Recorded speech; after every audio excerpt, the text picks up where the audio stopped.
folks. Mostly Mattress is where your feel better begins. Hey, the good news is poinsettias and Christmas cactus and live Christmas trees have arrived at Bob Wine's Camellia Gardens in Ocala. So get there early for your best selection. You can get 3 foil-wrapped florist quality poinsettias for just $12 or Christmas cactus for just $4. And you've got to see the gorgeous live Christmas trees starting at $49.99. If you're looking for something really unique, step inside their old-timey greenhouse for hundreds of one-of-a-kind items like yard art, pottery, or even their distinctive wind chimes. And remember, Bob Wines can ship anything you buy any place in the world. Bob Wine's Camellia Gardens, away from the traffic on Southeast 38th Street, Ocala, making your Christmas merrier since 1952.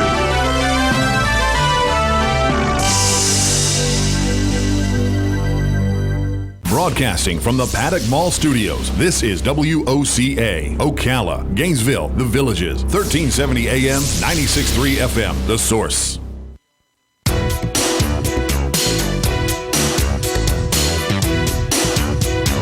Where that bumper music sounds like some hokey news intro music or something, doesn't it? Like from the 70s or something. Yeah. Where'd that one come from? So we had a lot of commercials right there because we had a radio play and there were no commercials during that place. So just to explain why you had to sit through so many commercials. Our next guest is an accomplished actor. He is Robert Trebor, which is Robert spelled backwards. No, which is Trebor Robert Silva. He's a character actor with more than 40 years' experience on stage, film, and in TV. He's a humorist and award-winning author. I don't think he likes Donald Trump.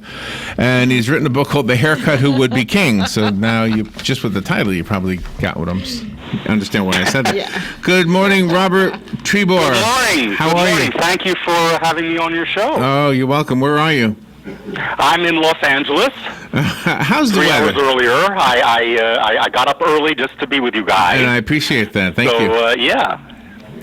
So, did you write this to make a political statement, or is that? Well, I wrote it essentially for kind of like self-therapy to amuse myself at first. Right. Because along with a lot of people, I think most Americans, by the popular vote count, were kind of appalled in 2016 by the election. Everybody thought that Hillary was going to win, that Trump would flame out, and here he is, our president. But that's not true. That's not true that everybody thought she was going to win. That's not true. Half the people thought Trump was going to win. No, not according to the newscasters or things that. And she did defeat him by 3 million or so popular votes. Most people, again, by that 3 million surplus, I think Donnie got 46% of the vote. She got 48% of the vote. That's kind of fact, you know. Well, so therefore, I think most. But people, but we elect presidents based on the electoral college. I know we do. Right, But so, I understand. But I'm just contesting by the majority vote. We're not going to agree. I think it's accurate for me to say most people. Okay. By at least 3 million extra. Many people. Appalled. Many people. Yeah. Oh, yes. And they're still appalled. They're still shouting. They're still screaming. I actually have no problem with you making fun of Alex Jones, by the way. Good. Thank you. That part I don't mind. Like Alex Clams, yeah. And he was, and Trump was one early on his, back in 2015, was on his show quite a bit. So Alex and Steve Bannon. And it's not just I don't agree. I don't agree. I'm after Putin too. I don't agree with everything he says. I don't agree or didn't disagree with everything that Obama said or any of the presidents. I feel like from a position of just let's look at the president one issue at a time. And I think we could. You probably would never agree he's done anything good, but I think there are enough things he's done that are on the side of good. Anyway, that's got nothing to do with your book. But again, some of the points that I'm making really are not really about his policies, because I don't really think he has any policies or any ideology or any agenda at all. So I'm certainly not against his agenda. It's the whole person. I mean, then that's why I mentioned I haul Putin over the coals too. I think that they were both. Oh yeah. Well, problematic as 9-year. I think Trump is essentially an arrested 9-year-old, and just like today, after the Nadler and the Democrats are saying, okay, we're going to the Judiciary Committee. Please let us know if you want to be represented, if you want to have your say, you want counsel supporting you, and Trump says, no, I don't wanna. Just like a 9-year-old. Well, only because the witnesses that are accusing him of things aren't letting anybody know who they are. The whistleblower is still a secret. Yeah, and should be. There's a law. There's a law about that, Okay, There's a law protecting that. Okay, so if you're going into a courtroom, you're supposed to be able to identify the witnesses and cross-examine them. If he doesn't, and I think the Democrats have invited the president to do that with counsel. The counsel will see who the witnesses are. The counsel will prepare stuff. I mean, they already prepared a counter narrative for the Mueller report. So did you write the book? They're not in the blind here. They don't know who the whistleblower is. Did you? I'll grant you that, and I think that's appropriate according to law. Okay, but did you write the book before Nancy Pelosi decided to have an impeachment inquiry? Of course. I finished. Right, so that's got nothing to do with the book. No. But ironically, and I'm not claiming clairvoyance. You read the whole book, yes? You finished the book? Robin read the whole book. I did not. Okay. Well, impeachment and the Ukraine appear in the book. I mean, not under these circumstances, as I said. Because it was talked about the whole time. I really have kind of projected a kind of Trumpian method. I mean, look, first of all, my book is fiction, right? I know, but you're making some political points, and just in fairness to those who have had relationships with Putin, name one who hasn't. They all have. Obama has. Hillary has. They've all had relationships. But they didn't run a Miss Universe campaign. They weren't trying to get an Obama Tower built in Moscow for years. That Trump and couldn't get financing for it. And the only financing he could get. Anyway, I don't want to get. This is not. Our agreement. I'm not out to get Trump. I'm out to make people in the country who are appalled or who keep getting nauseous every time the guy opens his mouth a few chuckles. Correct, and I get that. I get that. Let me tell you where we agree on Trump in probably a way that you'll agree we agree. Right. I agree that he's an egotist. I agree that he's a narcissist. I do agree that he's about himself. Now, I know a lot of people who that would apply to. I could name some actors, some people in that city you're in right now. No, absolutely. People I admire. We agree. There are some people I admire who are narcissistic and egotistical. They're not necessarily bad people. They just love other people to love them. They just want that. I would just say, look, we agree at a base level, he's a narcissist and an egotist. I would put a few more superlatives, because Donnie likes superlatives. He is a world-class egotist. He is a huge narcissist. We agree on that. It's not just he wants people to love him. He wants people to bow down and kiss his ring. I don't know about that. I'm not sure about that. And the Republican Party, in my opinion, humble opinion, this may have some humors, they have rewritten the Pledge of Allegiance. What? Because they think the Pledge of Allegiance to the flag is deep state. The new Pledge of Allegiance for many in the Republican Party, because many decent, fine people, Republicans, have left the legislature. They are not either running again or they have resigned because they can't stand it either. That's not rewriting the pledge, in my opinion, is I pledge allegiance to Donald Trump. No, not true. And for all the corruption for which he stands. Oh, come on. I thought this was a fiction. I thought this was fiction. With misery and injustice for many. No. And that's clever. That's clever writing. That's clever writing, but it is not an exactly true sentiment of anybody that I know. I think it's neighborhood adjacent. It's not exactly true. I think it's, look, and a lot of Republicans also, I mean a lot of conservative Republicans I've seen have called Donald, including some of who were in his cabinet, a moron. Now, I will not call Donald Trump a moron, but he's moron adjacent. I mean, he really does have a dangerously Why is that? simplistic. Why is that? I don't even get where that comes from. You have What comes from that? He's a moron? what you're saying. I don't even get how you can say this is fiction when at the same time you're saying something about a man who lives and breathes and is our president, and you're sidestepping an insult.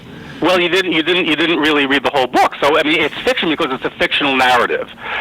For instance, I'll give a little. It's a fictional narrative about who? As a 9-year-old, I have him cutting off his cousin's hair and stapling it to his own head. Now that's fiction. I absolutely have made that up. I have no evidence that he did it. That doesn't change anything. Although I think it's plausible that he could have done it, but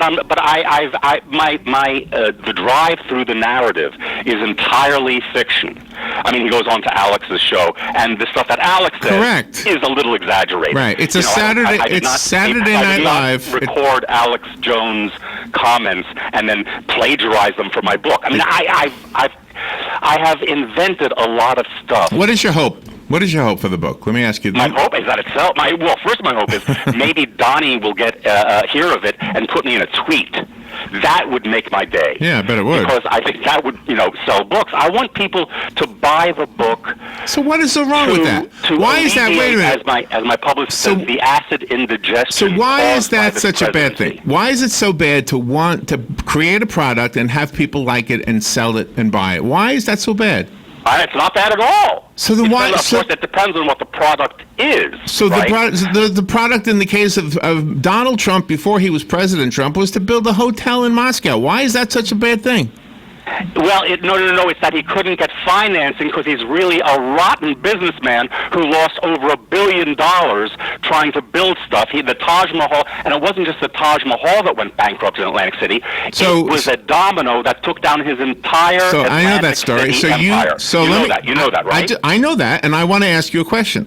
And he couldn't get finance. No, but you asked me about why it's so bad. It's not so bad. It's not so bad if you want to. To build a hotel in Moscow is not bad. Right. But if he can't get financing for it, and he has to depend on Russian backers for it, and is therefore beholden to Russia because all the Russian backers eventually lead to Putin, right? That's questionable. Every oligarch now essentially is beholden to Putin. It's really questionable. I can't even be polite because you won't stop. I'm just trying to be polite here, but the thing is this: that if you have an ambition to do something and it fails, it doesn't mean you're a bad person. And if you are, it depends on how you try to rectify the failure. Okay. See, well, that's fair. That's fair. Yep. Okay. And according to a lot of nonpartisan people, Trump could not get financing. So what's the feedback you're getting from the book? Well, let me hear what you're hearing from your readers. Well, people love it. I mean, people who've read the whole thing, think it's hilarious.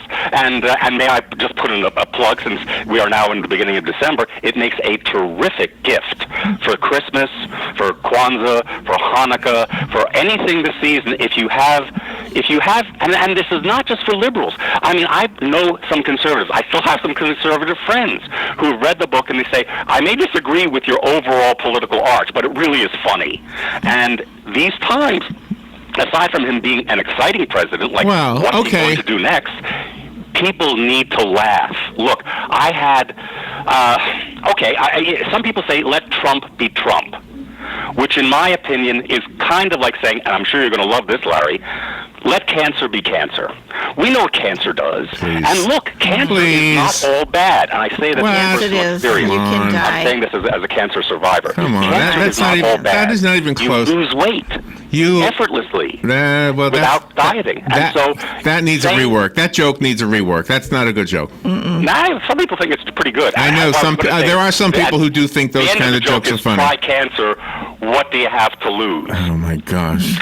Hey. Which, I found the book on Amazon. Let me just brag about it a little bit. You're getting some 5-star reviews. That's a good thing. So who am I to say? And I'm very proud. May I say, I'm very proud of I got one-star review on Amazon. Oh, yeah? It's gotten some neutral, Kirkus and Reader's Favorite. It's got some terrific reviews from neutral book reviewers. But I got a one-star review, which I'm proud of on Amazon, because the reviewer says this book is not factually accurate. But let me tell you where I come from on this one. I am not a 100% supporter of anybody. I don't care who it is. I'm also not a 100% naysayer, unless your name is Hitler. I'm not 100% or some of the other horrible people in this world. I like to look at each person one issue at a time. But my position is this, that I do these radio shows, and every single one of them goes up on YouTube, and I am going to get, because I am disagreeing with your take on the president, I'm going to get every one-star review or every negative thumbs down, hateful thing said about me, when all I'm trying to say is we should have respect for somebody who has been elected the president of the United States. If you want to argue the Electoral College way and use the popular vote as a way, you can remember, I think it was President Kennedy that also lost. Wasn't it Kennedy? Yeah, he lost. No, that lost. No, John F. Kennedy. No, he did not lose the. Well, I got the name. Oh, there is a president. Bush W lost the popular vote. No, Kennedy. There were other imputations of stuff in West Virginia and vote rigging and stuff like that. But in fact, the actual tally, JFK did win the popular vote. But didn't Nixon lose? Huh? Nixon did not win the popular vote that year, no. No, right. no. Electoral College, never mind. I can't pull this stuff out of my head. The last one was W. He lost the popular vote, but Trump lost the popular vote. But the point is, if you're going to argue the Electoral College procedure, this is a very good thing to have in this country. If we had only popular vote putting people into office, then you would have only the cities of New York and Los Angeles and maybe Chicago and Miami needing to vote. The rest of us wouldn't matter. That's probably a discussion for another time. I actually am not totally convinced that we should do away with the Electoral College. I'm not. However, there are two things. First of all, I think you have to lie. You have to admit that he lies all the time about virtually everything. He lies big, he lies small. It's, a neutral Pinocchio meter said it's up to like 16,000 now. So by the repetition of these lies, he messes with people's minds. Like, well, nothing is true. Nothing is verifiable, and he's doing that consciously. He has a real talent for that. The way a 9-year-old would. I mean, look, I compare him to a 9-year-old because, just like this, he refuses. Well, because you don't like him. That's why. For the impeachment hearings, it's like I don't want to play. And he has these hissy fits, and then he has the Republicans currently in Congress supporting him on this, lying their butts off. They're lying all the time, and so there's so many lies.